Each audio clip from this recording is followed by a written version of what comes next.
A study session for the Cathedral City Council. Today is Wednesday, August 12th, 2026, and we will start off our meeting with a roll call. Councilmember Gordon? Here. Councilmember Lamb? Councilmember Ross? Here. Mayor Pro Tem Gutierrez? Here. Mayor Gregory? Here, Councilmember Lamb has notified us that she is on a pre-scheduled trip today out of town, and she will not be able to join us. I will make a motion to excuse. Move. Do we have a second? Okay, so we have a motion by Mayor Gregory and a second by Mayor Pro Tem Gutierrez, No, is what I heard first. I think it was Ross. Okay, a motion by Mayor Gregory and a second by Councilmember Ross. We'll do a roll call. Councilmember Gordon? Yes. Councilmember Ross? Yes. Mayor Pro Tem Gutierrez? Yes. Mayor Gregory? Yes. Motion carries, all ayes. And just to be clear, if I didn't say, it's for both meetings today. Noted, thank you, sir. Thank you so much. All right, the next item on our agenda is agenda finalization. Are there any changes to the study session or closed session agendas? There are none. Thank you so much. The next item is public comments. This is the opportunity for members of the public to speak on items that are not on agenda. Your comments will be restricted to 3 minutes. And just a reminder that we do have rules of conduct here in the council chambers that do not allow for public audible disturbances like clapping or cheering, booing, those types of things. So please keep that in mind if you're a member of our audience. Do we have any public comments today on non-agenda items? Mayor, we do. The first speaker will be Alan Carvalho.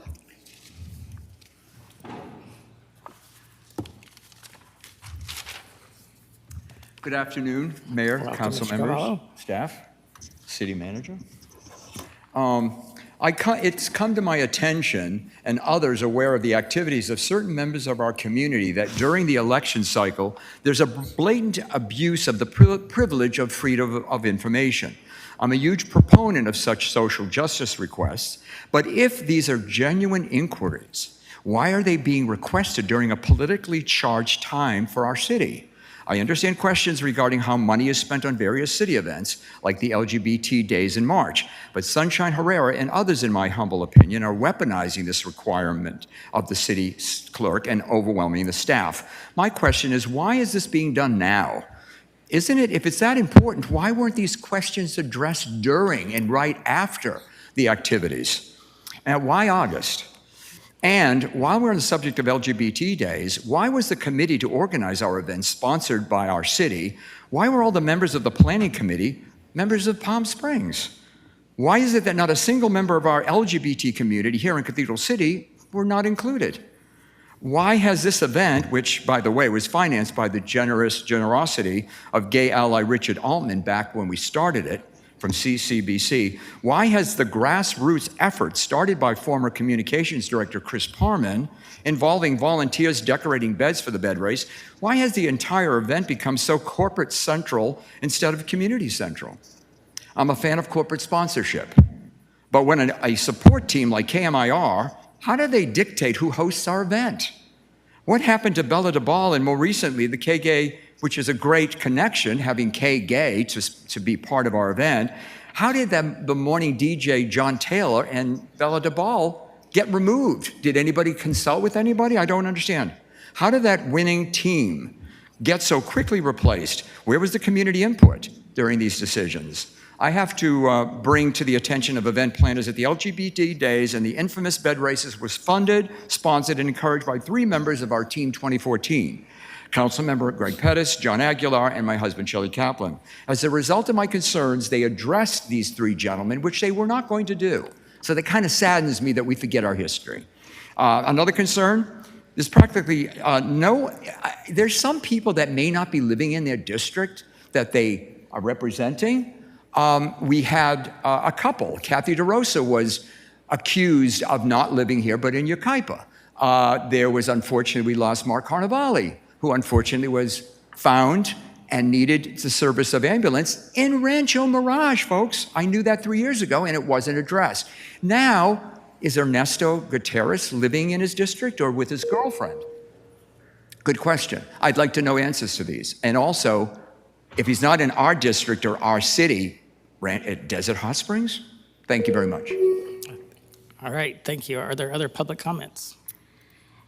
If you're a member on Zoom, please raise your hand. So Mayor, I do have a few written comments. I'll go ahead and read those now, if that's okay. All right.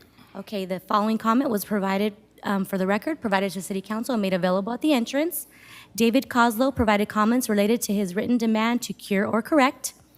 Now, the following individuals submitted comments related to their opposition to flock cameras: Alma Chicas, A. Lopez, Chris P., Garrett Langley, Daniel, Michelle, Joe, and KV. That is all I have for written, and I see no hands raised on Zoom. All right, thank you so much. Go ahead and close public comments on non-agenda items and move on with our study session. The first item on our study session is item 2A, the Desert Recreation District Update, concentrating on finances. Mr. City Manager. Thank you, Mayor. This is a continuation of the discussion at the July 22nd study session, whereas that presentation focused more on programs and services provided by the Desert Recreation District. Tonight, we are talking finances. Ann Ambrose is going to lead off the presentation, talking more about our budget, where we've ended the first year with the Desert Recreation District. And then this will turn into a presentation with the district, led by Dr. Gabriel Martin, on their financial status. Ann. Thank you, Andy. Mayor, Mayor Pro Tem and Council, good evening.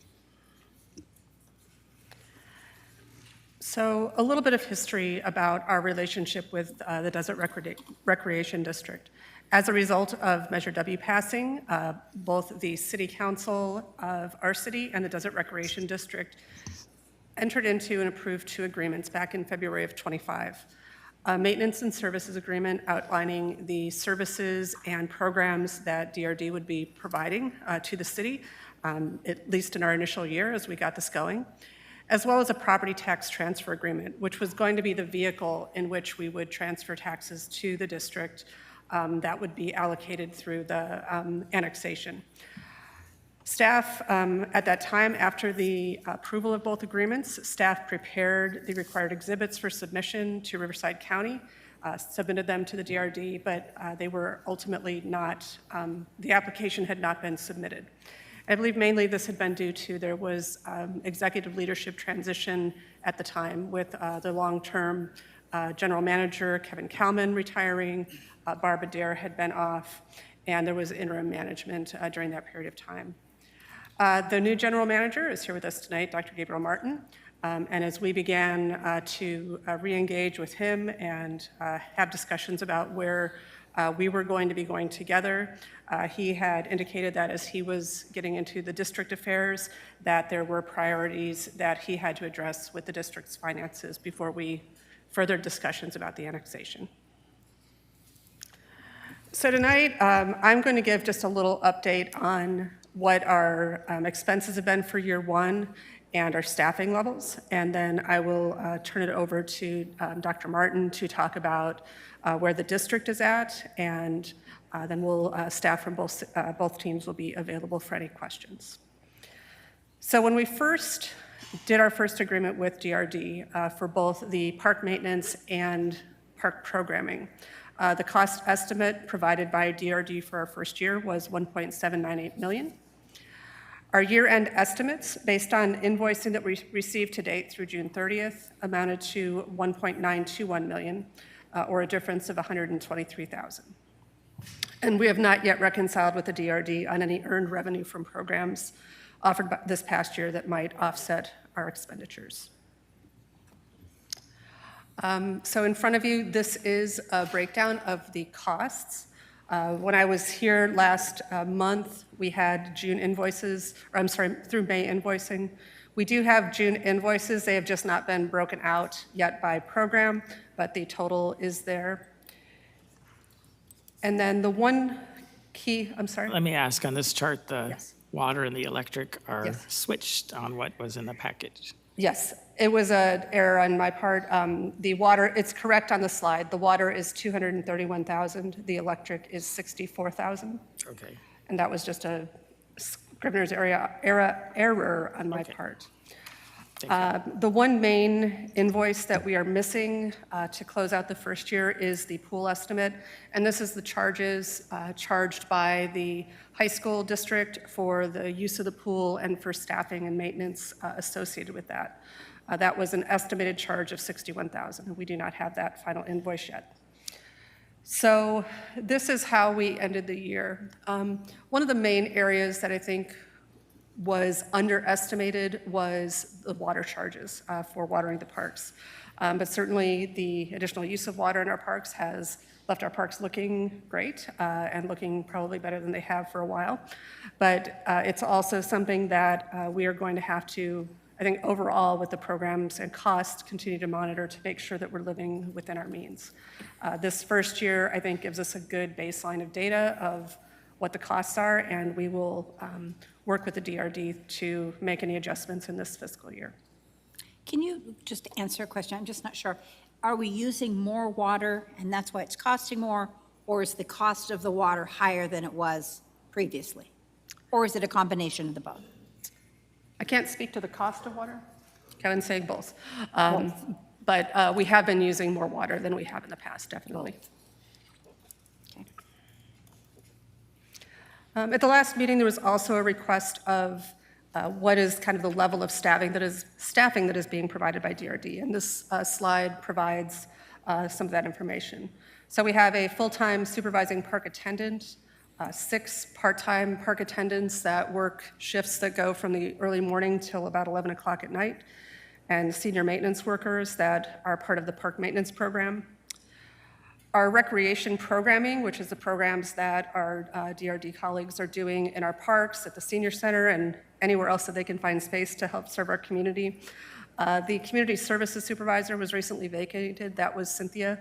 Anna has been filling in that role until we get Cynthia's position replaced. We have a senior recreation leader, instructors, and recreation leaders that are all part-time. And then aquatics, and this is just for the full program, there's a full-time coordinator for the aquatics program. And then at the time of this, I did not have the lifeguard numbers, but it's the number of lifeguards that are needed to safely operate the pools for the swim program. So in this report, this is just an informative report. As mentioned, we had an original services agreement with DRD that was intended to be short-term, but since we're not moving forward right now with the annexation process, staff are working with the DRD to execute a new multi-year agreement for services to be brought back to the City Council for consideration.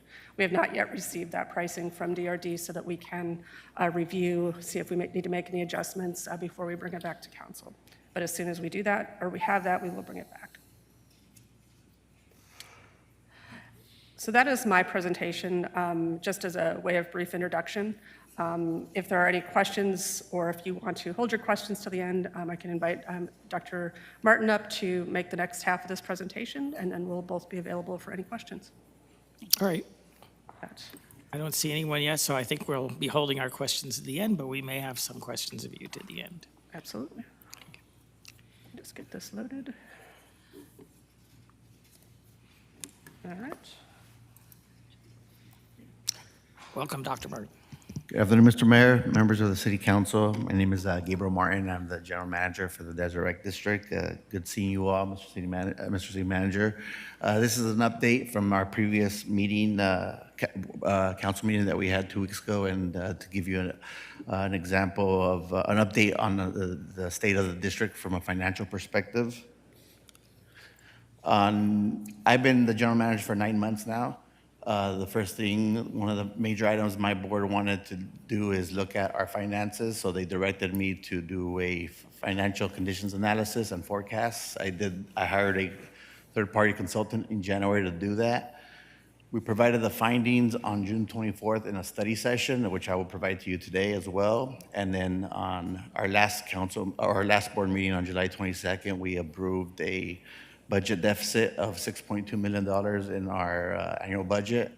With that, the board also approved moving forward with a parcel tax measure, Measure P, for the November 3rd election. Our budget is pretty simple. It's simple until it's not simple. It's broken up into 4 major funds, but each of those funds can be very complex. We had this consultant. There's different ways to break down your budget. They could do it by department. They could do it by our 5 divisions, which is our 5 districts. They could have done it by the cities, the county, but they did it by sites. So our big analysis was done by sites, and they broke down our funds based on those sites. As you see, our expected revenue is about $27 million this year, but our expenditures is about $33.9 million. And I'll explain why that is happening, but there's a lot of things that our general fund is subsidizing. Being a special district, we're only limited to a certain amount of revenues, which is property tax and the assessment districts that we collect from. Everybody in our district pays $9.90 a year, which is about 82 cents a month to operate 49 parks and facilities. So that being said, we have about a $6.2 million deficit. We also operate the First Tee program, which is pretty much the little league for golfing for the whole Coachella Valley. It's done at our golf center in Palm Desert, and that runs at a structural deficit of about $373,000. Right now, our fund balance, which is our savings, is about $10 million, and it started off at 16. So the way my board, I recommended to the board that to address this issue is to take out of our savings, give us a year to come up with options, measure P. If that doesn't work, then look to downsize the organization. But by July of 2027, I will be presenting a balanced budget depending on the outcome of certain things throughout the year. Here we break down those revenues and expenditures by our funds. As you see, most of our funds are in the negative. The big one was our capital improvement projects. Right now, we're building a thermal community park. It's about a $13 million project. It's fully grant funded, and this is how cash poor the district was. In order to upfront the money, because we know we're getting this money back 100% covered, we took out a $5 million loan to cash flow this project. This was done about 2 years ago, and now this loan is due next March 2027 with interest. So that's why you see that big expenditure right there. As I indicated, our expenditures have exceeded our revenue, and we're at a $6.2 million deficit.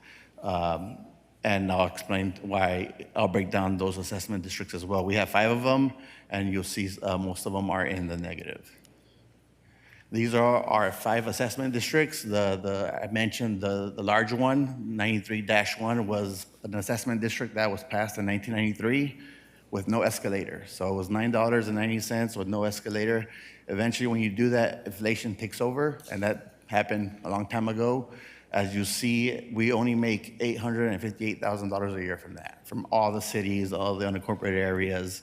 83 cents a month. I'm sorry. $9.90 a year. But since then, we have grown. We have 49 parks and facilities, and to operate those, to maintain those, it's $4.1 million. So with that assessment district is at a $3.3 million deficit, and that goes up every year. Thousand Palms, it was a former county CSA, community services area. We took it over to maintain the Thousand Palms Community Center and Park. That has an escalator, and unfortunately there was a capital improvement project, so that brought that into the negative. Indio Community Center was an assessment district where the residents taxed themselves $54 a year with no escalator to build the facility and to maintain it. But eventually inflation took over, so moving forward, that $263,000 a year will go up. And the other 2 are more landscape maintenance districts. One's in the positive, and the other one is just a little negative, but we're not worried about those. But together, those assessment districts are at a negative at 3.6. So that's where our general fund comes in and takes that. And then I gave the example, if Cathedral City were to annex, you have 23,000 households. That $9.90 will generate $230,000 a year to maintain all your parks and facilities. Here's kind of the forecast that our consultant did. And we just included the basic stuff. Merit increases, COLA increases, which is about $250,000 annually in labor costs, and no new projects, just deferred maintenance. That means if something breaks, I fix it. And we put about $500,000 into that. And that happens, right? At the golf center, we had our driving range, the poles collapsed because of the wind. At the Indio Community Center, the pole where the gymnasts stretch out, that broke. That was $15,000. Who would have thought a big piece of wood would cost that much, but it does. As you see here, we had a surplus for the first couple of years, and that was due to that $5 million. It created what we call false surplus. But as you see, it's time to pay that loan off, and that caused that $6.3 million deficit. And moving forward, it keeps going up, 1.3, 1.6, eventually to the point where it becomes unsustainable. And to do that, we have to take out of our savings account. Like I said, in 2024, that's when we took out that $5 million loan, so that created that false surplus. My board saw that and thought, oh, our revenues are going up, our general funds reserves are going up. But eventually, we have to pay that back. So as you see, from 2024 to 2026, it dropped from 17 million to 10 million. And from there, I keep taking from our savings account to tackle our structural deficit. Our reserves subsidizes about 37% of our expenditure base right now. Moving forward, it'll decrease anywhere from 10 to 15%. And like I said, the Thermal Community Park was a one-time payment that we have to do plus debt since the district was so cash poor that could not fund the project. Another thing is we did a site assessment of each site, and this was very eye-opening to us all from the district's perspective. And please, and I'll explain the bottom and I'll explain that, but we operate a lot of facilities that aren't DRDs. They belong to different cities, the county, school districts, and these are some of the examples. They just let us operate there for free, but we're still paying the utilities, the staffing, the programming, and this is the outcome of that. As you see in the city of Coachella, we operate their Bacduma Community Center and pool. That costs the district about $270,000 a year. Mega Community Center owned by the school district, $150,000 a year. Palm Desert Community Center, $840,000 a year. That was a unique project that we're still looking into, but to break it down, just to operate we took out a loan from them to rehab their building. They charged us 3% interest rate, so they're making $3 million off the deal. At the end of it's a $10.6 million loan, and at the end of the 25-year lease that we signed with them, they still own the building. Not a great deal, right? So that being said, it cost us $412,000 to operate the building, plus paying their loan debt for $428,000, and that's for the next 25 years. The North Shore Yacht Club owned by the county, so forth, so forth. Forgive the bottom ones. I think that's a coding issue. In theory, the City of Cathedral City agreement, which we love, is a cost-neutral agreement. We're not making money, but we're not losing money. The problem is it's 6 different sites, so your other 2 parks are at a positive, and these are at a negative. So once we do the way we do the coding, it should be 0, 0, 0, 0. Same thing with Desert Sands Unified. That's 16 sites that we operate their after-school program. So this site is at a negative, but the other sites are at a positive. So I see. So is that why Panorama Park is missing? Yeah. Cathedral City, because it's running a Yeah. positive right now that Yeah. offsets the others, I see. 100%. So we're working on the coding, but like I said, I wanted to give you the full analysis, the way we got it, and obviously there's tweaks. There's no dispute. Bacduma's Bacduma. The community center is the community center, right? But when you have different sites with different contracts, it gets a little challenging. So we're going to work on the coding with the different sites, which is Desert Sands and the city of Cathedral City. So those, in theory, are cost neutral, and we love those contracts. Like I said, we don't make money, but we don't lose money. The other ones, we're losing money. So these are kind of the snapshot of the facilities that we don't own. There are some that we do own. Poly Pool in Indio, it's a historic pool that's been there, but it's costing us $221,000 and needs a lot of improvements. I think to upgrade the whole pool, it's going to be millions and millions of dollars. So that's something that we might look to close in the future. They also gave us, the consultants also gave us some policy recommendations. You know, they want us to look at service agreements to make sure moving forward now they're cost neutral. We're down to do any partnerships with anyone, but they have to be cost neutral. They can't cost the district any more money out of our general fund. We're going to conduct a new master plan. We have one that's about 6 years old, so it will determine our short and long-term capital needs. We're going to redo our fund balance reserve policy to make that more robust and also increase it, so when a future comes that we need a new park or a new community center, I don't have to take out a $5 million loan to subsidize it, to get the project going. And then we're going to also look at possible reorg and restructuring of the organization and look at alternative revenue enhancements. And that being said, that's what my board decided to do. There's only really 2 ways to tackle budget deficit. It's either increase your revenues or decrease your expenditures. They chose option A first, which was our parcel tax Measure P for parks. That one with double P, but Measure PP didn't sound too good. I thought it was a little funny, but our consultant decided not to go with that one. So Measure P will be going on the ballot on November 3rd. It will, we're right now doing that, we submitted the paperwork to the county, and right now we're doing our ballot arguments. When you get your ballot booklet, it'll have our argument, so that will be submitted by Monday. The Measure P will address the multiple repairs that we have to do for our facilities. We do have a lot of aging facilities, so we plan to repair the water lines, the sewer lines. A few of them are on septic. Obviously, some mold and asbestos mitigation, some maintaining of cooling centers. We live in a hot climate area, and a lot of our facilities, and especially Mecca and Thermo, are used as cooling centers. So we make sure they're available for that use. We use for vulnerable seniors, veterans, and youth. We do a lot of gang prevention programs on the east side that are valuable. And then we also plan to address a lot of homelessness in our facilities and parks.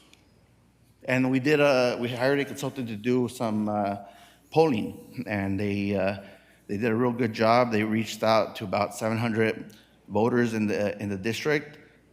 They did phone calls, emails, text messages. They did telephone interviews online, and they did them both in Spanish and English. And they conducted it from June 24th and through July 1st.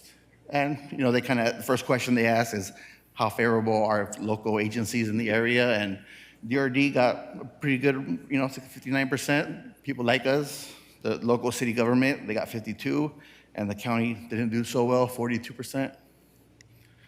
This was the measure that was proposed to them. It's to maintain safe, clean parks, children's play areas, address homelessness, maintain safe drinking water, removing asbestos mold from parks, maintaining youth gang prevention programs, affordable housing after-school programs, senior programs, and the measure will levy 4 cents per square foot annually on buildings.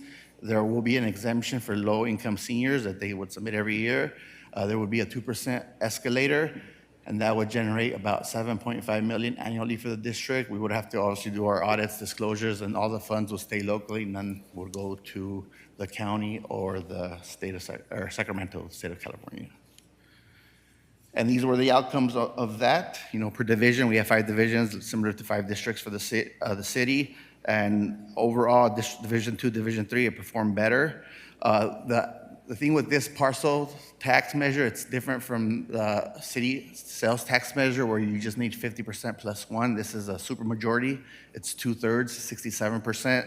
So 67% is the number we're looking for. As you see, none of those reach that threshold.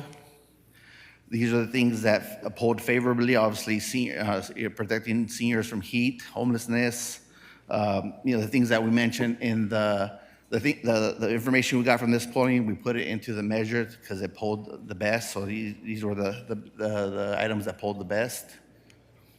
And you can see some of those right there.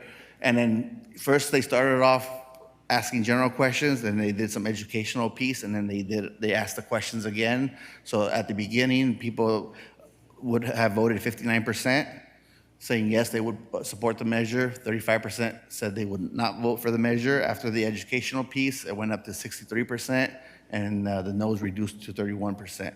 As you see, we still don't meet the 67% threshold, even with some education. According to their analysis, 6 out of 10 people favor the DRD. They do think that we need more funds to do more services. And after education, the ballot did vote go up to 63%, but does not meet the 2/3 that we need. The consultant did mention that if you have a robust outreach effort, then those numbers can go up a little higher, but based on what they're seeing, that it would not meet the 67%. So that being said, we discussed different options. They did recommend not having an escalator. They thought it would increase the probability of it passing. So we did that. We pretty much said, look, if we have no escalator, it's going to lead to the same issue 10 years from now, where inflation overtakes it.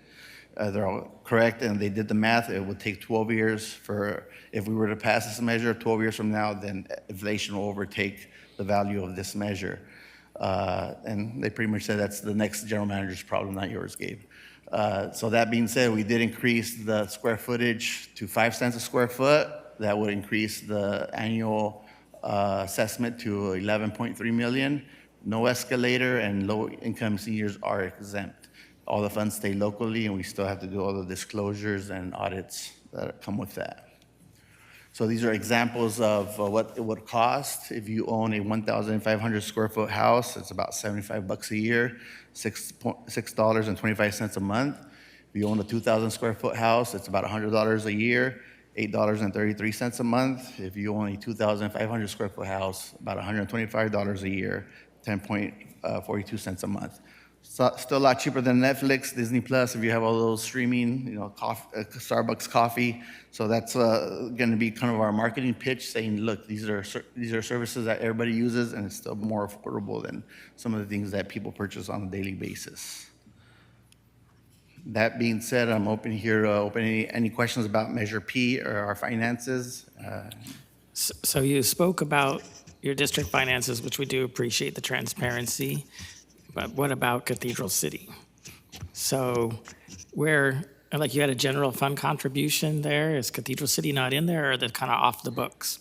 Cathedral City does not contribute into the district. You guys do not pay the $9.90. You guys aren't part of the district. But we pay bills, so. Yeah, we have a service agreement with the city for, I think, the $7.8 million that we're looking at expanding. My board does love that agreement, staff loves that agreement, and moving forward, we hope we can do that multi-year deal. Okay, I guess I had hoped that somewhere along here you would say, have a little breakdown of here's where Cathedral City fits in the picture, but you're really talking about your property tax supported programs, because I see you have other assessment districts beyond the general one, which will be property tax, I assume, assessment districts.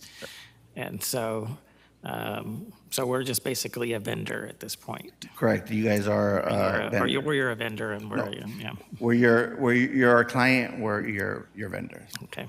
All right, I'm sorry, council, I didn't mean to jump ahead. Does anybody in council have, I don't see any speakers in the queue. Yeah, I have a couple There questions. you go, go ahead. My first question, well, thank you for your presentation and for all the information you provided.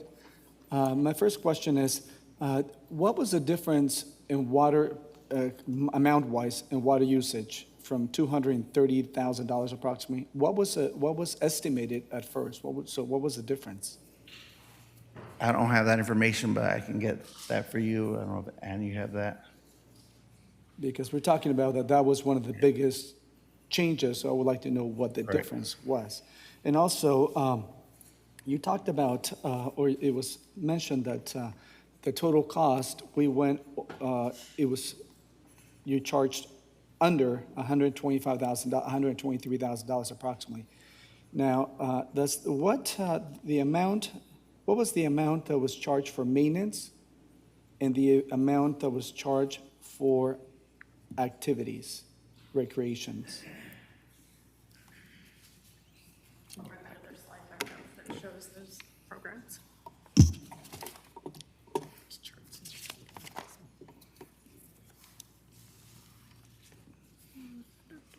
Except the Oh, okay. The park maintenance charges year-to-date is 1.5 million. The 145 that is for the June invoices will likely spread out between the three programs, but we just had that kind of lump sum at the time of the report writing. Maintenance is what it is. Recreation programs are at 265. The pool aquatics program for the summer is at 70,000, and that's what the estimate of the charges for the pool costs. So the invoice that we're expecting from the district is going to be around $60,000, $70,000? There, Not a district expense, it's the cost that the district has to pay the school district to use the pool. Prior to us being with the district, we paid that directly to the school district for the use of the pool. Oh, okay. So the charges that you see in this slide are for the district staff, so the lifeguards that are doing the programs, and any supplies that they needed. The larger chunk is for the use of the pool, the district staff and maintenance that the city was charged, and now DRD is charged to use the pool for the summer program. Okay.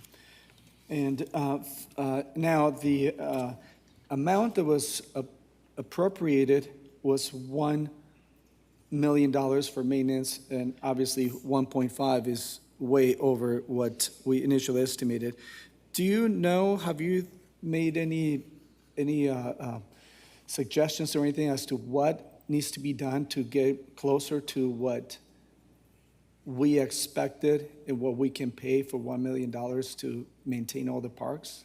No, that's a good question. We do plan to go through that exercise with your staff to see where we can cost savings. Obviously, the pool is a big cost, and we're looking at different areas. We work with a lot of nonprofits, affordable housing communities, and they have pools as well. And we're looking to see what they would charge us to use their pools, so there can be a savings there by utilizing some other areas' pools.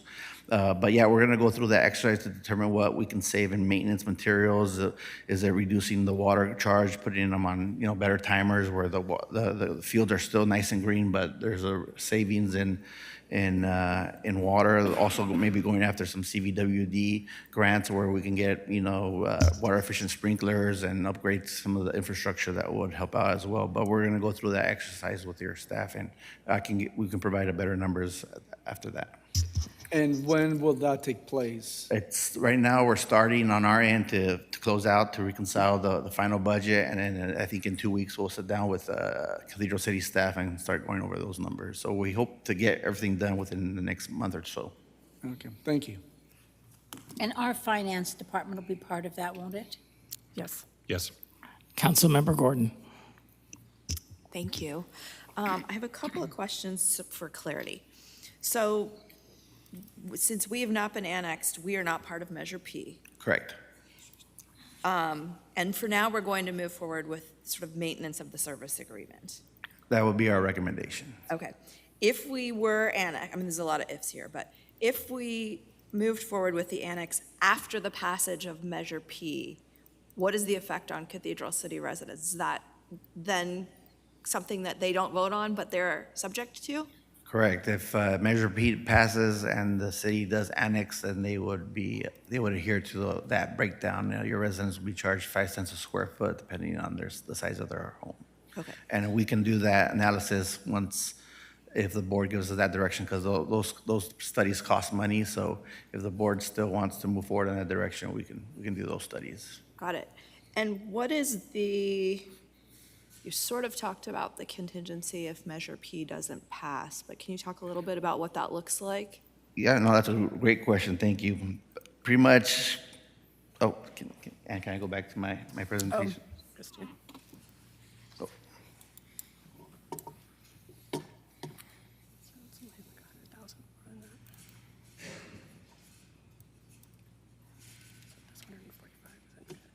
Thank you. Thank you.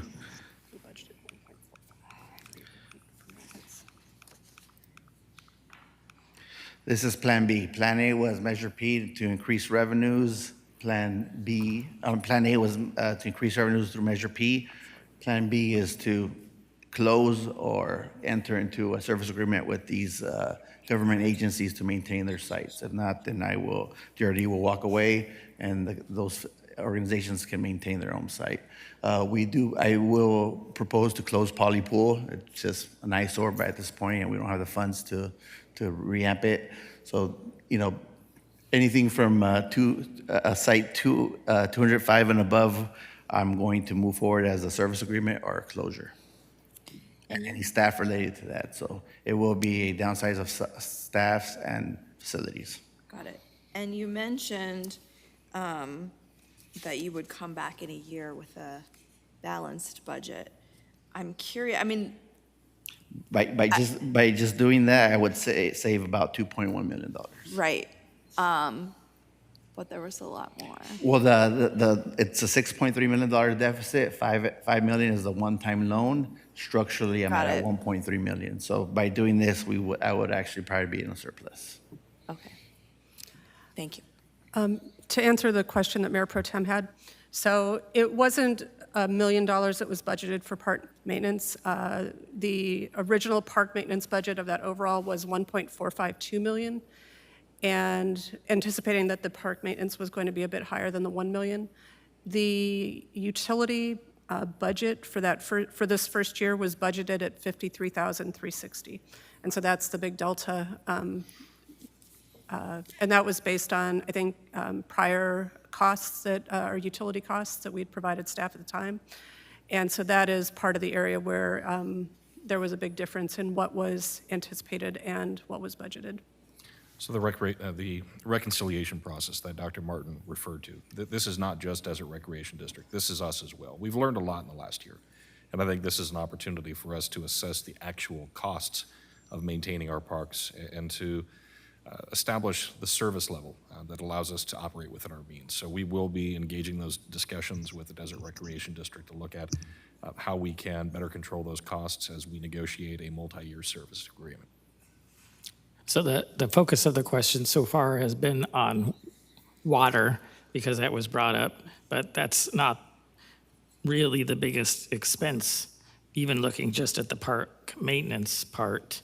So you've got DRD staff of almost $600,000. I count 7 full-time employees on the list and 2 part-time employees. And then you've got this other maintenance and operations. So I take that's probably a lot of contracts in there. So these 7 full-time and 2 part-time employees aren't the whole thing, which I'm not criticizing because the same thing happens in our city. I'm just pointing out a fact that there's actually a lot of contracted work in there. So you add those two together, you're well over $1 million.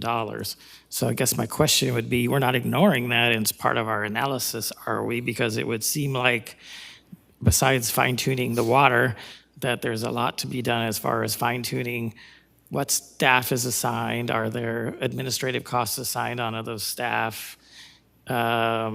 What are they doing? What is being done by contract? Could more or less be done by contract? Could we take part of the contract piece and do that directly, our own contracts, all of these types of things? So is everything on the table? Yes. Okay. All right. Because there's a lot there, but I don't know, at this point, you haven't even started the analysis. So I'm sure once that gets going, we will be more involved. So we're well into a new fiscal year, and it sounds like there's a bit of work to be done on both our part and the Desert Recreation District part to begin seriously analyzing these costs. So every month goes by, are we kind of on a gentleman's agreement rollover, or where are we on that? Yeah, I would say yes. We are maintaining just the level of services that we're at as we look to renegotiate. And as these. that's going on, is there some effort on the part of the city, and probably more importantly, the part of Desert Recreation District, to try to trim where they're able to trim? Or is it just keep going however you're going? We know we're over, but we'll get around 2/3 through the contract and see where we are? We're going to do everything in our part to make that happen. We're going to meet with staff. We're going to look at cost-saving opportunities, and we're going to try to bring that number down. Okay, because you had a target before in the agreement that's technically now, we might call it gone to a month-to-month, like you would when you're living in a house. So the target is not gone. I mean, that's still the target that the city had laid out to spend. So again, not being critical, and you did lay out the district finances, and I appreciate that. I think we all do, so that we can see, and it's good because, we have still options going forward as to a possible future merger or those types of things. But you just realize and I think you do, that we aren't a endless well ourselves. In fact, we're running deficit budgets these couple of years for reasons, just as you're doing it or proposing to do it for reasons, but we're not an endless well of funding either. So we would require our departments to make plans to bring things back in line with their budget as things are going along, or be ready for a really good explanation as to why not.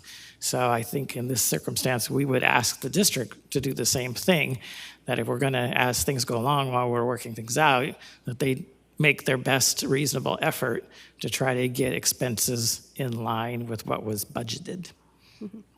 And Public Works, along with our finance department, will be part of that analysis and that discussion team, working with the district team. All right, thank you.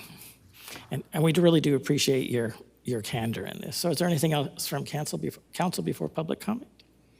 No, seeing none, do we have any public comments on this item? If you're a member on Zoom and you wish to comment, please raise your hand. And Mayor, I did not receive any in-person comments and no written comments. Okay, And I see no hands raised. all right, we don't have any public comments. If nothing else, council, we will thank the Desert Recreation District for coming and explaining this to us. Sometimes when we're running deficits, they are painful, and so, but we do appreciate the candor. We can't really be good partners if we're not being open with each other, so we do appreciate that. And we very much do appreciate the work that you're out there doing every day in our city, especially even as this goes on. I continue to receive pretty good feedback on what's going on and on your staff and on your programs and on your maintenance. So we certainly do want to make sure that you understand that we do appreciate that. Likewise, Mr. Bear, we do appreciate this partnership. My board is very adamant about making sure that we represent the residents of Cathedral City, and we look forward to doing that for a long time. So thank you for your support, and look forward to working with your team to keep those services going. All right, thank you so much. We will move on now with the next item on our study session agenda, which is item 2B, the strategic plan update. Mr. City Manager. Thank you, Mayor. So this is a 6-month update on our strategic plan, and I think overall the message is overwhelmingly positive.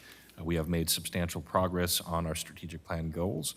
In the presentation today, we'll be focusing on the large council priorities that were directed to staff, and we'll identify what we have completed, what is in progress, and then what remains to be completed over the balance of this year. With that, I'll turn it over to Ann. Thank you. Hello again.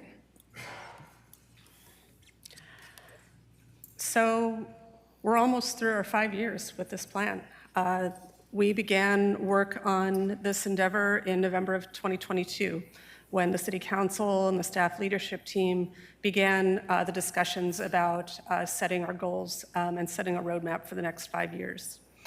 It was informed by our council members' interviews, community survey, staff input, and was formally adopted after a number of sessions on April 12th, 2023. As the city manager mentioned, we have periodically brought back updates to present to the council on our growth towards achieving the goals. And additionally, the City Council and our management team have met annually in the January to February timeframe to see where we're at and see if there's any new initiatives or reprioritization of objectives that was necessary. So tonight's presentation is just an overview of the progress made on the City Council's priorities. So within the report, there are a variety of different goals and initiatives. Some have specifically been brought forward by the council, and this is what tonight's presentation will highlight. And so of the council's goals and priorities, overall, we are making good progress. 53% of the initiatives are in progress, 28% have been completed, 13% are on hold, and 8% have not been started. And a little bit later in this presentation, I'll discuss those items.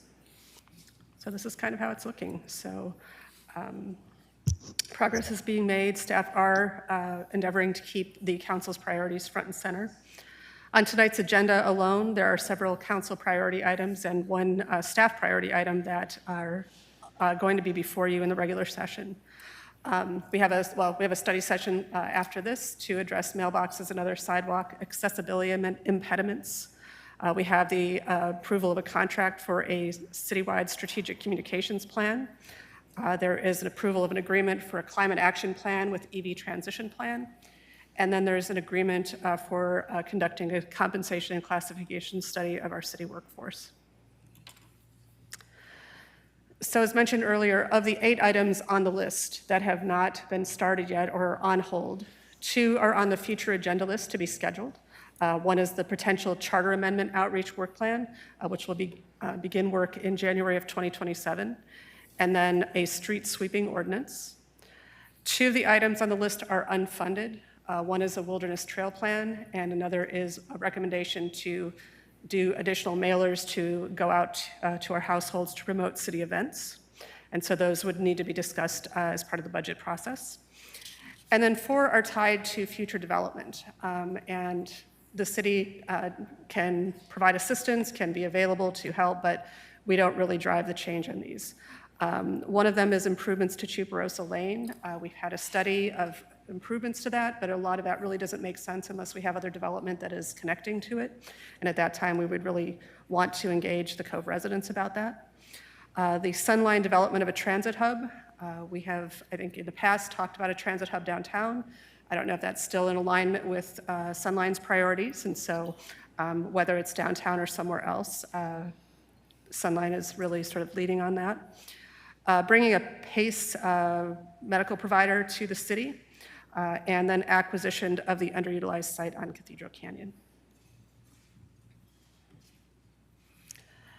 Also, in this update, I just wanted to give a bit of an overview of where we're at with Measure W, being that this was a very important component of our strategic work in the last few years.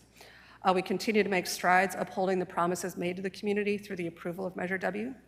The funding under this measure has been prioritized into 4 strategic areas: neighborhood street improvements, emergency medical response, annexation into the Desert Recreation District, which we've just heard a presentation on, and then development of the community center. For our neighborhood street improvements, Measure W is providing an additional $1 million annually dedicated specifically to neighborhood street improvements. This funding is in addition to existing funding from SB1 state gas tax funds and the $1 million in required maintenance of effort local matching funds. Projects that were scheduled in the first year included grinding and slurry seal on Panorama neighborhood streets of Los Gatos, Durango, and Panorama roads, and complete reconstruction of Corta and Alcida streets. Those projects have been completed. For year 2, our current fiscal year, the scheduled projects include slurry seal on streets south of 30th and north of Vega West of Date Palm, plus the Dream Homes neighborhood. And these projects are also all scheduled to be completed this fiscal year. In our capital program budget, the future years that will be addressed under the Measure W funding, in year 3 will be slurry seal in the Cove neighborhood south of Terrace, year 4, Tortuga and Concepcion street reconstruction, and year 5, slurry seal in the Cove neighborhood north of Terrace. Improved emergency medical response. Measure W funded the acquisition and staffing of a 4th ambulance, along with 6 new firefighter-paramedic positions for their staffing. All of the positions in the new ambulance were put into service in July of 2025. 2 new dispatch positions were also authorized in police to support emergency medical dispatch. Those positions were funded by the general fund. But due to staffing vacancies and other challenges that cities of our size are having in implementing EMD, we have not implemented this initiative yet. The police department is planning a study session with the council at a later date to talk specifically about EMD and options for meeting this mandate of the state.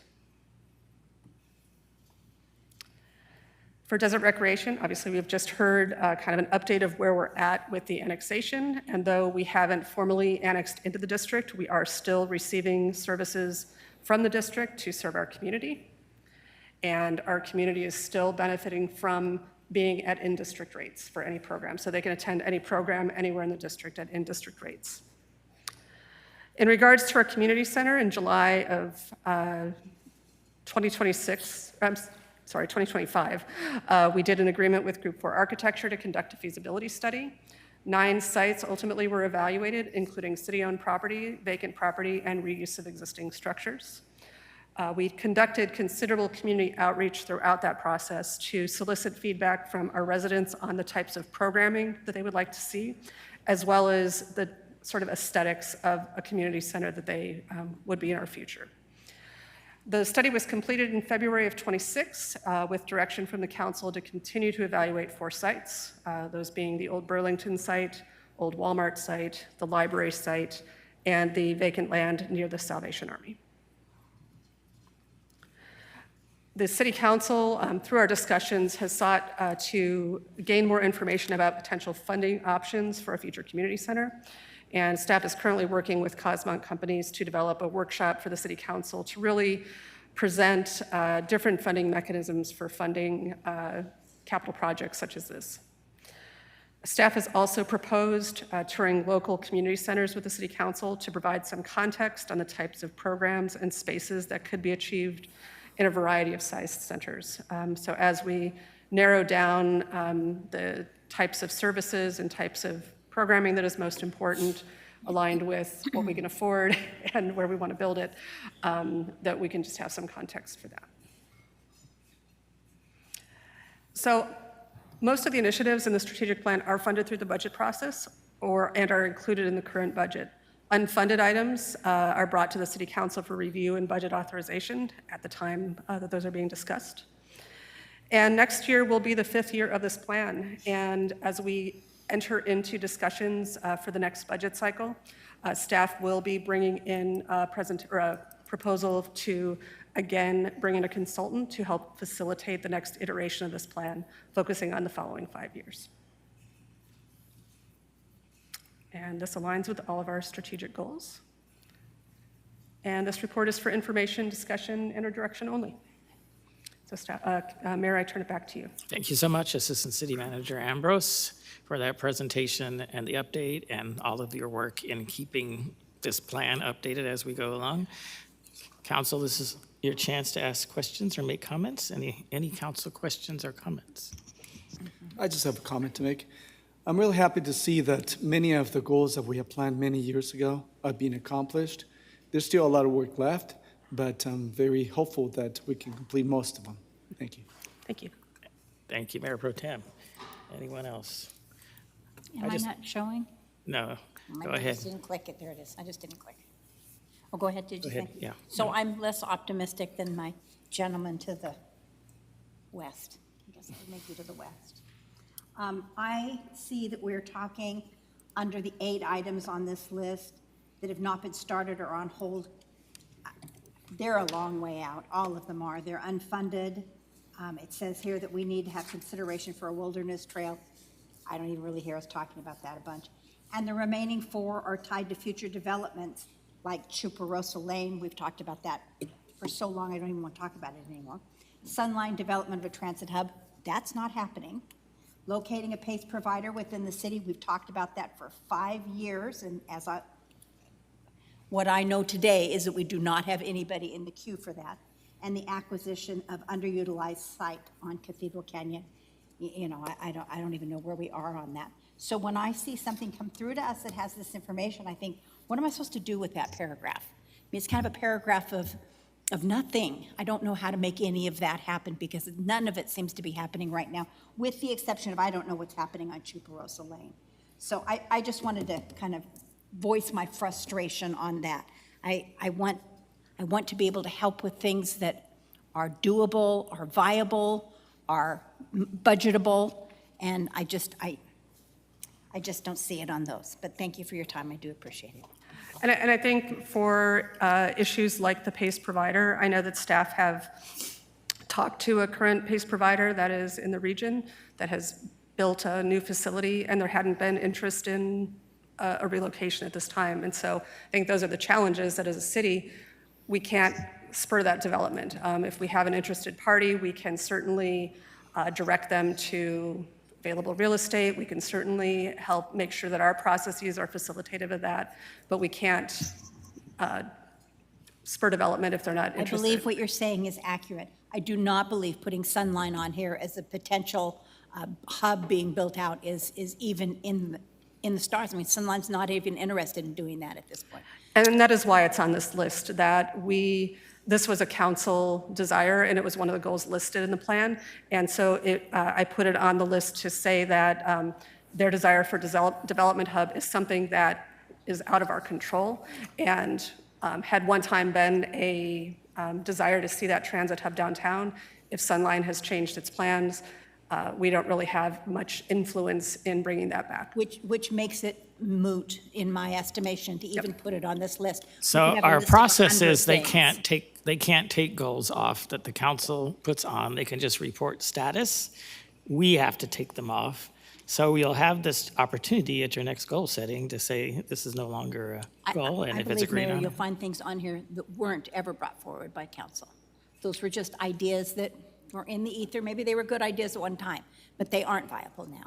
They've been on the plan, so that's why I just reported back to you on them. Thank you. All right. Well, I just wanted to say I did appreciate also this color-coded summary, I guess I would call it, because it is sometimes tedious to go item by item through the others, and so this is good. There are a number of goals on here that are at the end that they're talking about completed, really completed actions. So I guess my question is, at this time, we wouldn't, because we're not voting on anything, we wouldn't be approving, saying, we concur that these, now we don't need to do these goals. As I was just saying, typically during goal setting, we would go back through in more detail on each of the goals with some proposal to remove certain ones. Well, what we can do for those that are completed, we can move them to the completed list, just so that as we come back to the council next year, we can reflect on what of those actions have been done, because they really are actions underneath those goals. If there are new things that, or anything else that the council wishes to present tonight or in our future goal setting, certainly those are the times that, we are, especially in our annual goal setting session where we're all together and really kind of taking a look at where we've been, what progress has been made, are we really reaching the goals that we have set out to, and do we need to make any course corrections if we're not? Okay, yeah, it was always my suggestion and my experience in the past that either at goal setting was the primary time where we would go back over last year's goals, which often are carryovers from 3 or 4 or 5 years, and at that point, make a recommendation whether this should continue or not, or it's completed, can come off, or it's become absorbed. One of the goals, for example, years ago was to have a cooling center. We have cooling center last couple of years. I don't know if you need to carry that forever on a goal unless it's not going to be moving forward. It might be one of those things that's something we just do. Right. But usually it's helpful if you're going to do that, especially if not a goal setting, that there actually maybe even be an action or a list that say these are the ones we're proposing to take off and why. So that's why I was asking. There are some, which is a good summary of completed actions, but we're not saying tonight that these are going to suddenly disappear. No. They're just going to continue on, and at some point, then there'll be a more in-depth discussion about the ones that should be taken off and why. Yeah. Okay. If we move anything, we move them to completed. We don't just make them disappear. Okay. All right. Thank you. All right, council, anything else? Thanks so much. Do we have any public comments on this item? Mayor, we currently have no Zoom attendees, no speaker slips were turned in, and no written comments. All right. Then we'll go ahead and receive this. This doesn't require any action. Of course, no votes in study session, and we'll move on to our next study session item 2C, which is preliminary report on mailboxes and other sidewalk obstructions. Mr. City Manager. Thank you, Mayor. So there's a lot of information in the staff report on this item and in the presentation. This is a strategic plan goal. I think the purpose here is really to provide some context to set the stage for a discussion. As part of the presentation, staff will advise council on how we are currently currently abiding by ADA. There's also an opportunity for input from the council on other ways that we can achieve this goal. And just as a preface as well, I think we would like to break for the closed session about 4:45, so should have plenty of time, and turn it over to John. John. Thank you, Mr. City Manager, Mayor, Mayor Pro Tem, fellow council members. I'm going to rivet you for the next 10 minutes on mailboxes. So mailbox and other obstructions, just as our Assistant City Manager cited, this is a strategic goal. Action B18, research options and address mailboxes that impact sidewalk ADA accessibility. So Bottom line, an optimal sidewalk network provides a continuous and accessible pedestrian pathway within the city, and that's what we got to keep in focus here. So the city ascribes to the American Disabilities Act, and that requires equitable pedestrian access route for all. What we're going to call the pedestrian access route is the PAR. So the city, to be able to achieve ADA plan that has that PAR, we have the ADA transition plan, and that establishes our priorities over time, because it would be exorbitantly expensive to go out there, and it would take all staff time and years to get every single ADA improvement that's identified in the plan. But you do these over time, so the ADA plan establishes priorities over time. And then bottom line, we ascribe, there's a number of codes and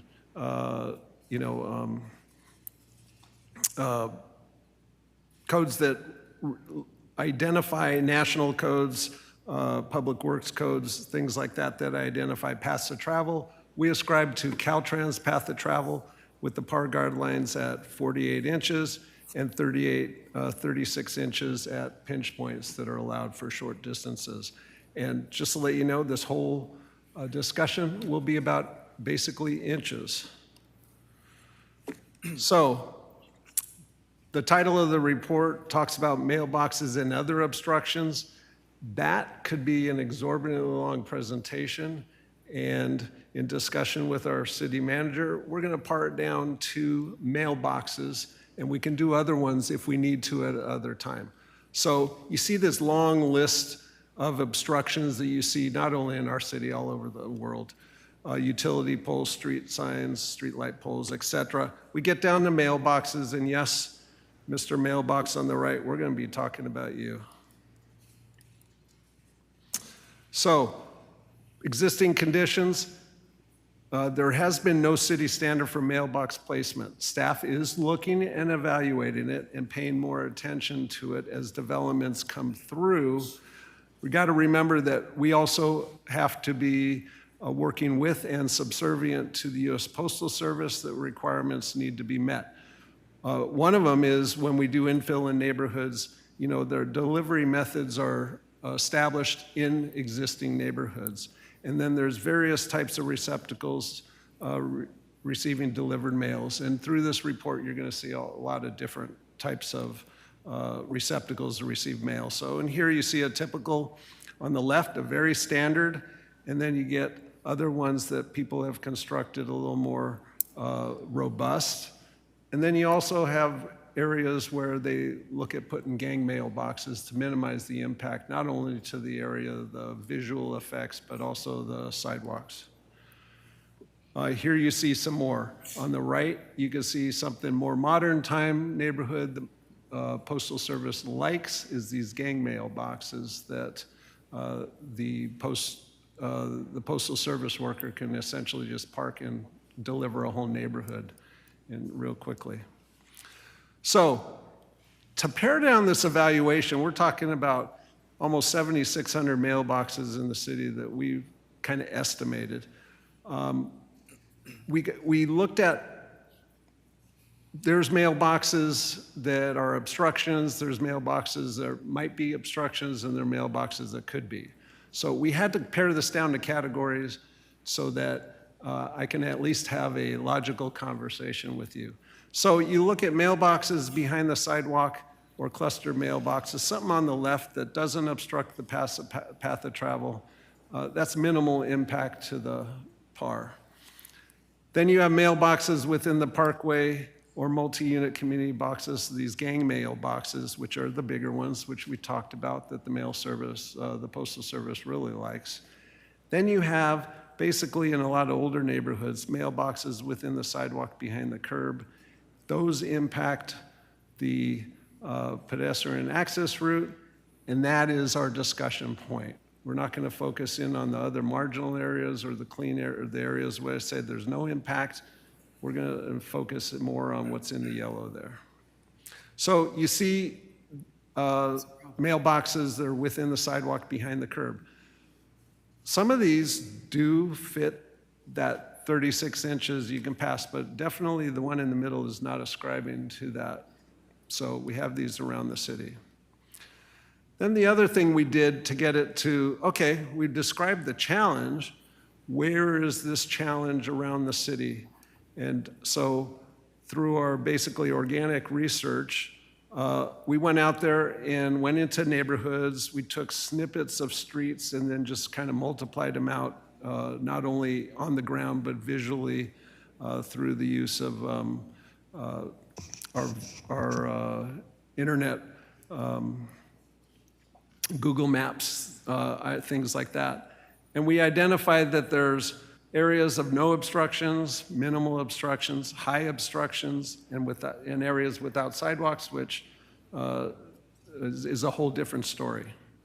So we focused in on the fact that we have 6 neighborhoods, and you have a map that shows those neighborhoods, and it's numbered on those maps, 8, 9, 10, 11, 12, and 13, that are older established neighborhoods that the delivery was a mailbox being done by the Postal Service via their vehicle in those areas. So you have the areas Panorama, Panorama South, Whitewater, Rio Vista, Sunny Sands, and then 35th Avenue area there. And those are all on the maps that you have there. Further to that, we actually did some counts, and this is a very busy slide, and I really just want to emphasize here that there are some multiple numbers here. So aside from the fact that this has all the detail, I'll move into the next slide that basically talks right off the bat. I'll get the big major corridors. We did look at Date Palm Drive, East Palm Canyon, Ramon Road, Vista Chino. We don't have those challenges there. We have other obstructions, but we don't have significant obstructions there. And basically, we've done a lot of work on these streets, so we've kind of cleaned up the paths of travel in those areas. So, presenting you these challenges, we've identified that. Now we look at what are some solutions to this. And the challenging thing is, because of the way mailboxes are set and the delivery and in the neighborhoods, there's no single solution. You have right-of-way variations that we have to look at. Do we have enough right-of-way to do things? And the Postal Service, you know, we may think, oh, you move it behind the sidewalk. Well, the Postal Service, that changes their whole way that they're going to deliver mail. So you got to look at that. So you look at relocating mailboxes. Is the right-of-way there? Is the Postal Service going to make it? Then we looked at, do we just change the mailboxes wholesale? Are they private property? Are they not private property? Are they Postal Service property? Homeowner replaces them, or the city replaces the bulky mailboxes with a new mailbox. And I used a basic standard, typical mailbox, very sturdy. Cost is about $250. You can get really cheap versions for about $60 from Home Depot. But let's say you have a standard version here, and then you have installation costs $200 to $1,000. And that's just for discussion, thought purposes here. Then you look at another obvious that's been done in a lot of the places around utilities is what we call the pop-around.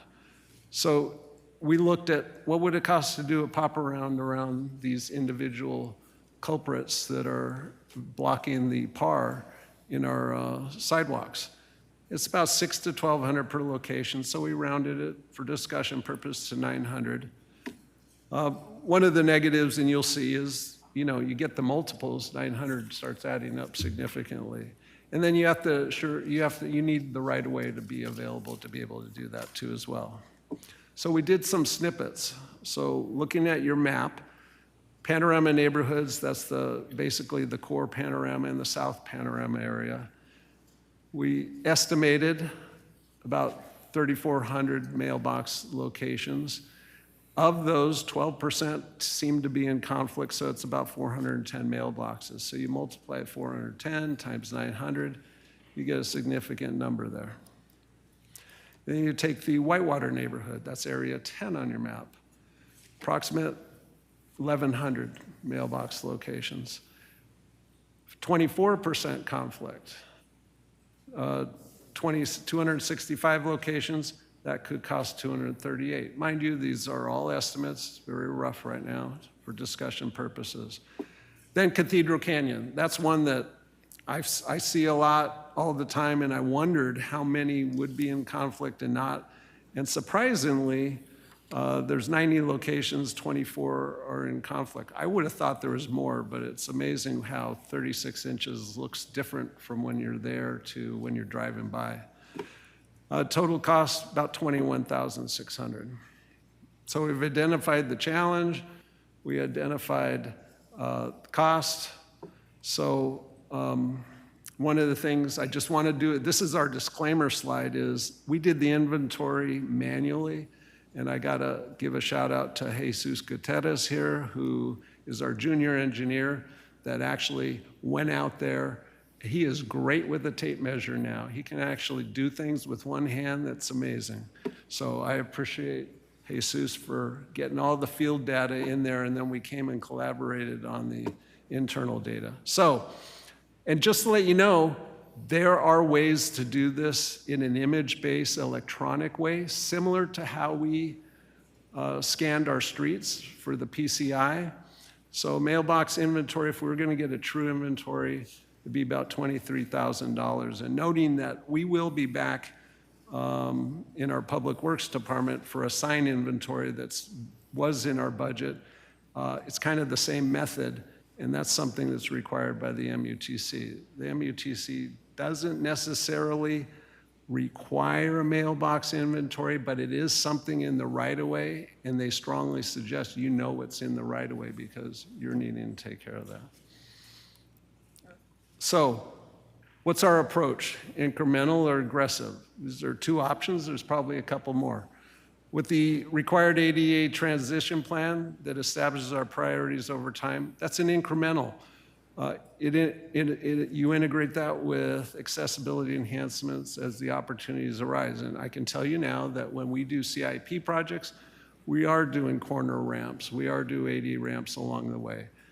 We haven't been doing mailboxes or anything in that nature because we look at that as private property within the right-of-way. You have the Postal Service. We haven't opened that up yet. You can do it with redevelopment work and maintenance works. Then there's another option. You do aggressive individual area project base where you say, we're going to put in our next biennial budget, CIP for this area to either expand the sidewalk, do pop-outs, relocate the mailboxes, whatever option would work there. So that would be a targeted approach. So going to the fiscal impact for the discussion, which is really our closing slide, that we can look at incrementally doing this, move the way we're doing, but include mailboxes in the approach, or we do a targeted approach of making it an actual project in neighborhoods, or we put in codes that require residents to do the cleanup work with any new permits they take and things like that. So with that, Mayor, I will give that back to you. All right, thank you so much for the presentation and for the work done so far. I have a funny feeling there's going to have to be a lot more on this, but we'll find out. So first in the queue is Councilmember Ross. Good afternoon. Good How afternoon. are you, John? It's been a while. It has. Seems like we've been off vacationing, not together. That sounded weird, so I'm just going to make that clear. We were vacationing separately.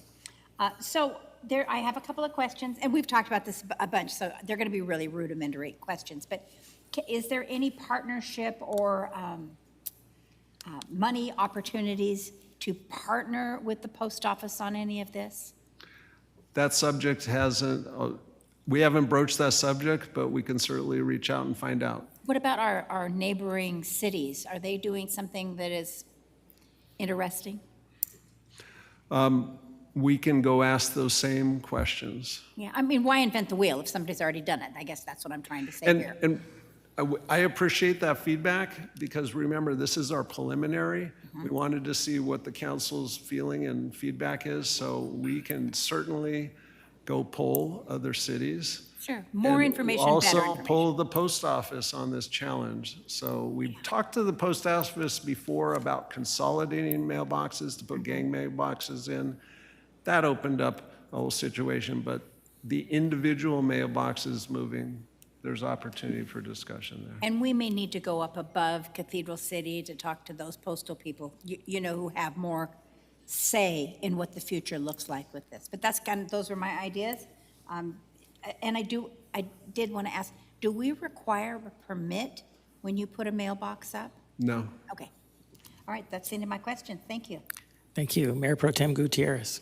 Thank you, Mayor. Good afternoon, John. Great job. I can see that Mr. Gutierrez out here went and did a lot of work. Now, one of my questions is, of course, similar to Councilmember Ross's comments or questions. Have you ever looked into if there's any grants available for this? No, and we'll certainly look at that. Okay. And also, my other comment is, or suggestion is, this has to be also maybe a question to our city attorney, is can we go back to those particular homeowners that have issues with their mailbox, that the access is less than 36 inches, to go back and have them actually do the pop around and give them 6 months or a year to do it? If not, do we have to come up with an ordinance, or what can we do to have them pay for it? Because obviously, they're the ones that cost this. It's a right-of-way. They own it, yes, but they are blocking, and some of them are very, very much blocking the right-of-way of people's passage and walk-through. So can we do that, something like that?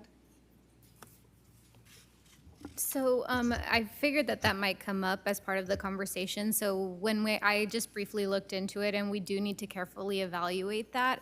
I think moving forward, if we do have ordinances and different regulations in place for anybody moving forward from that point, obviously that's pretty much taken care of.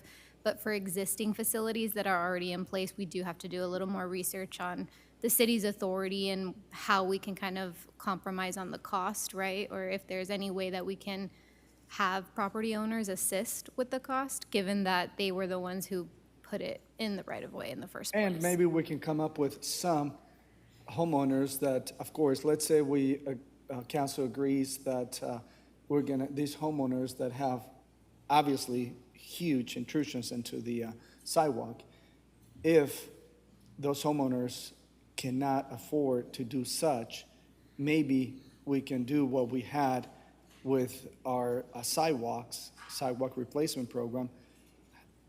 City council come up with $10,000 or whatever it is per year to assist those particular homeowners that don't have the finances to do so. But at first, we have to come up with check to see if we're able to do this, going back and putting this back on the homeowners to do the pop around. That will be the easiest thing. And some of them, you just have to move them, pretty much, replace them.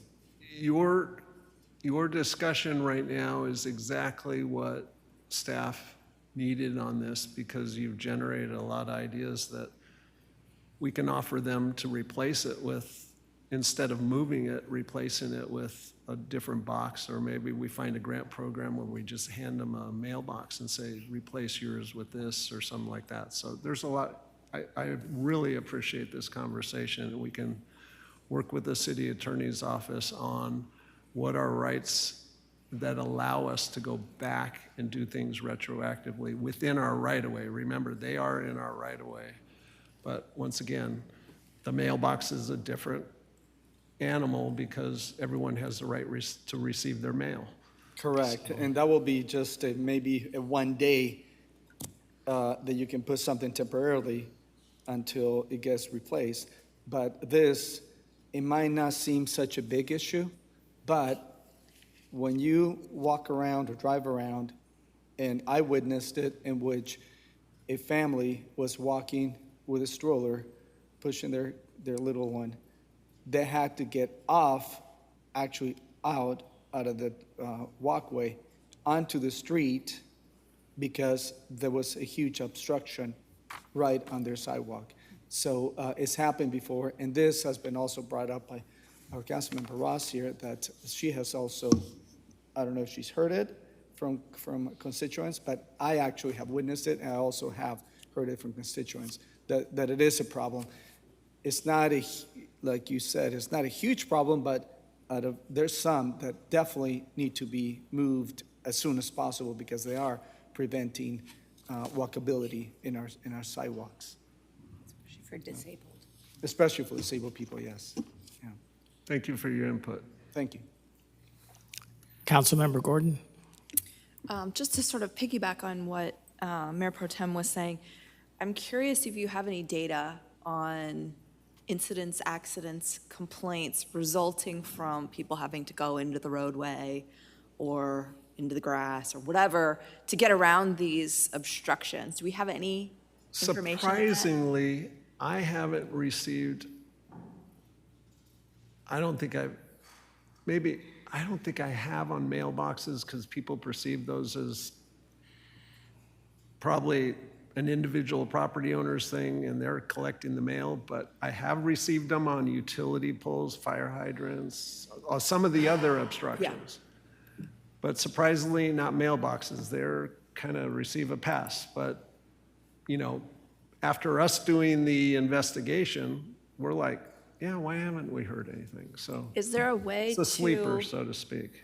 begin to collect some data on that? I mean, I'm not a data scientist, but I mean, we can certainly go back historically and look up any of the complaints we've had, but they've not come to my attention yeah, as I mean, the Public Works complaints as well as like Mayor Pro Tem was talking about somebody having to go into the roadway, which then becomes a public safety matter.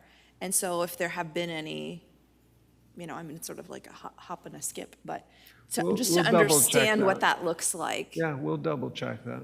Thank you. There are locations, I can cite a few, I don't want to call them out, but there are locations where if you were a stroller or wheelchair, you're Yeah. going down into the street and then you're coming up. Yeah. And in those areas, there's rolled or wedged curbs, so they probably don't say anything. Got it. Thank you. So interesting evaluation. So 36 inches is generally considered what you're talking about in a pinch point. Okay, is that 36 inches at the base or if there's something sticking out? It's in the 36 inches. We perceive it as clear space going up. So if it would Because be you from have to whatever walk through if the that. box, say, is sticking out behind the post or pole or whatever, then you would go from where it sticks out the farthest to the other edge. We had that discussion, and Jesus made sure that we were looking at if the mailbox is hanging over and the pole's right here, that we were doing the 36 inches Okay. from Well, it is interesting. I mean, the airspace.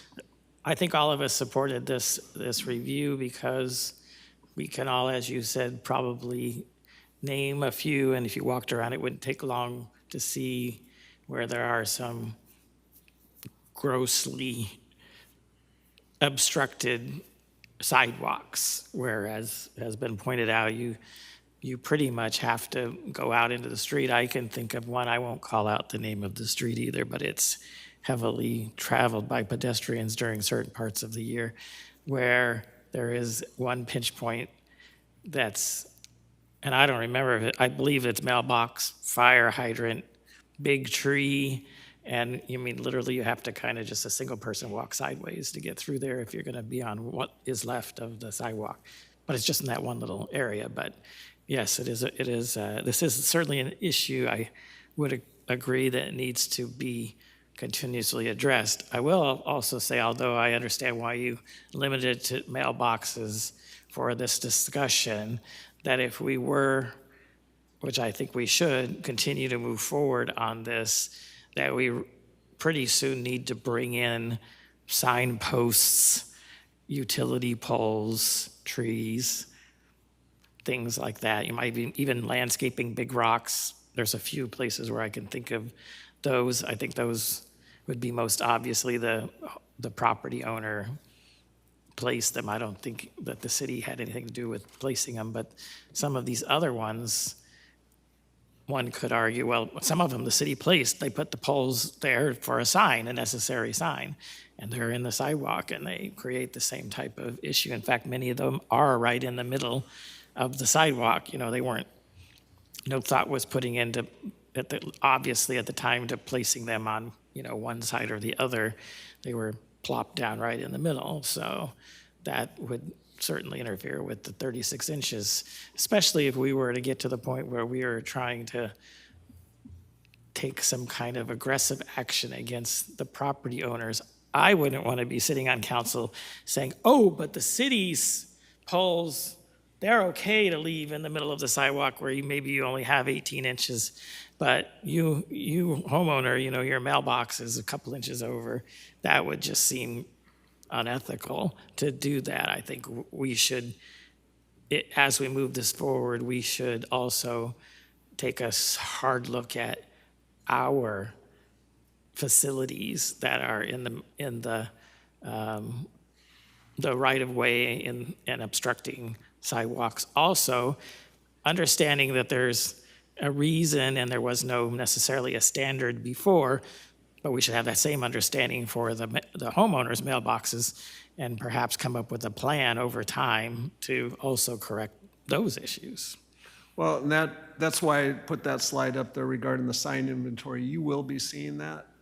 We did budget for that in public. So a sign Works. inventory is, say there's a stop sign here and there's a 35-mile-an-hour thing. Does it talk about where it's placed in proximity to the roadway and if it blocks a sidewalk? No, it'll give us the locations so that we can, from a GIS standpoint, get out there and be able to measure and look at them. And remember, street signs and traffic signs, the airspace is up to a certain level where a normal passable person can go, so. But we're talking about the pole. We're not talking about the sign. Correct. So if you Absolutely. if you have a 48-inch sidewalk and you put the pole right in the middle, now you have, you have less than 24 inches on each side. That's not going to fit your standards. And I omitted to state that our standard sidewalk for the city is 5 feet. But when they're curb abutting, you get an extra 6 inches. So 5.5 feet. All right. I'm just saying, as we're talking about mailboxes, I'm thinking, well, there are many streets that mailbox isn't the only thing that Understood. that prohibits from a 36-inch.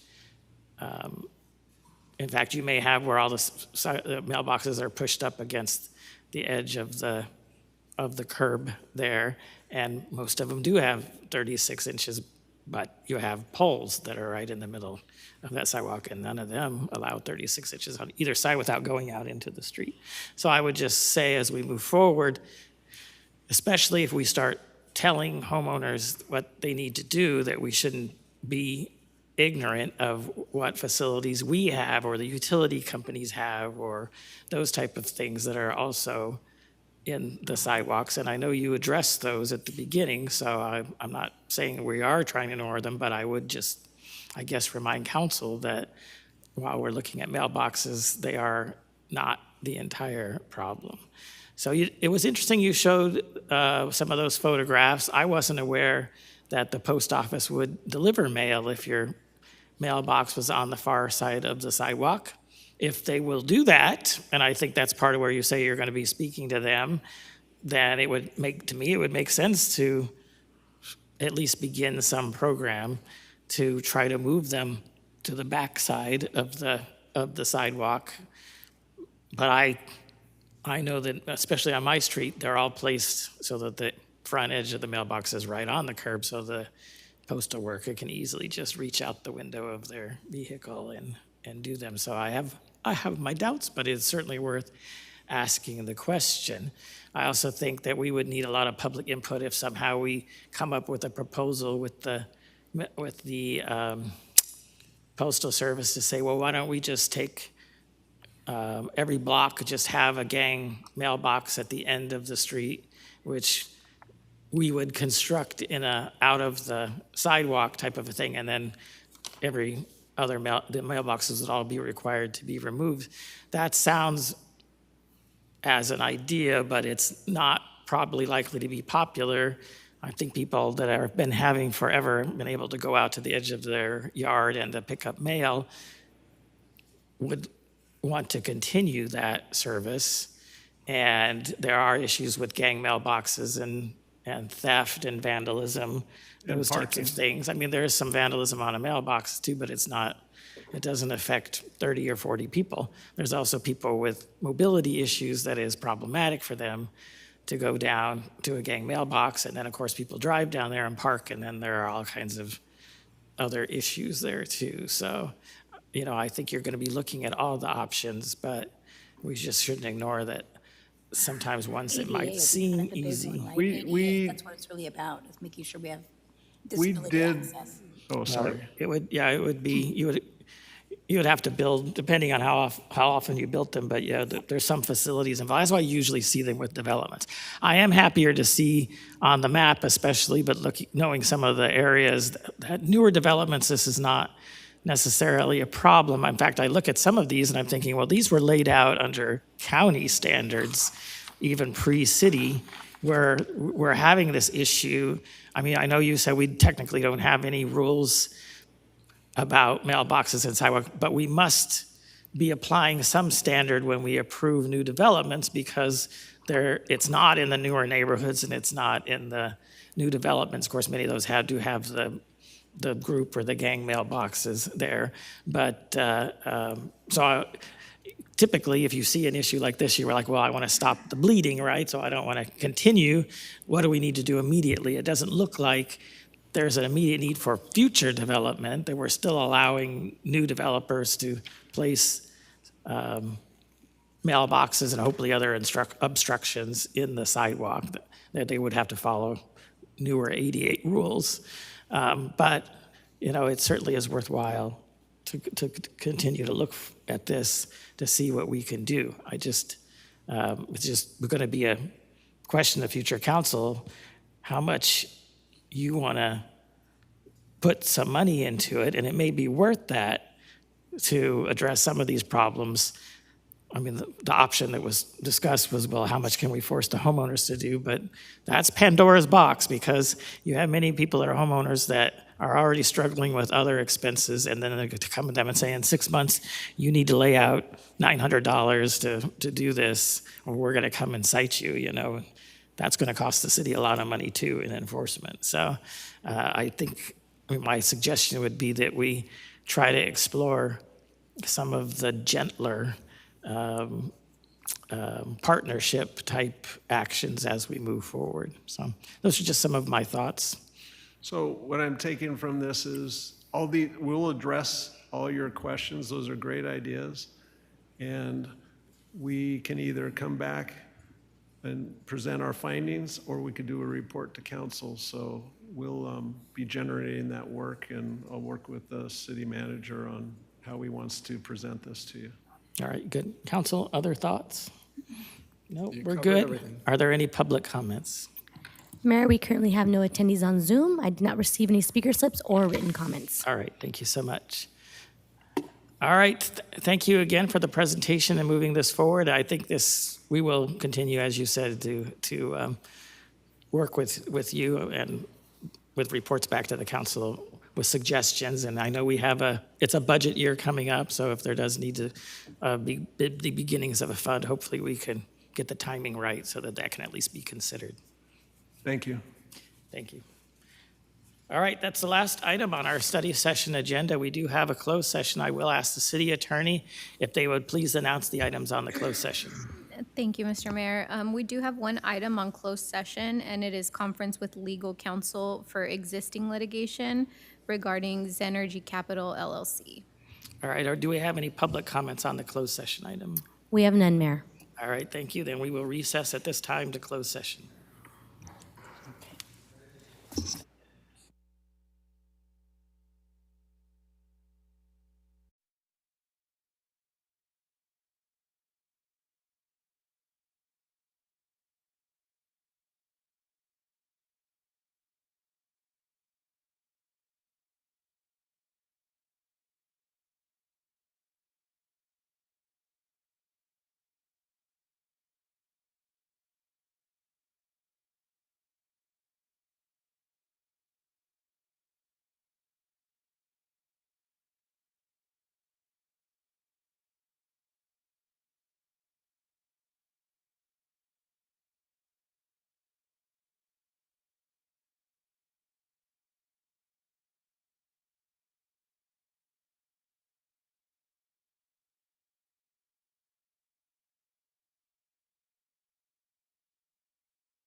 We're ready, Mayor.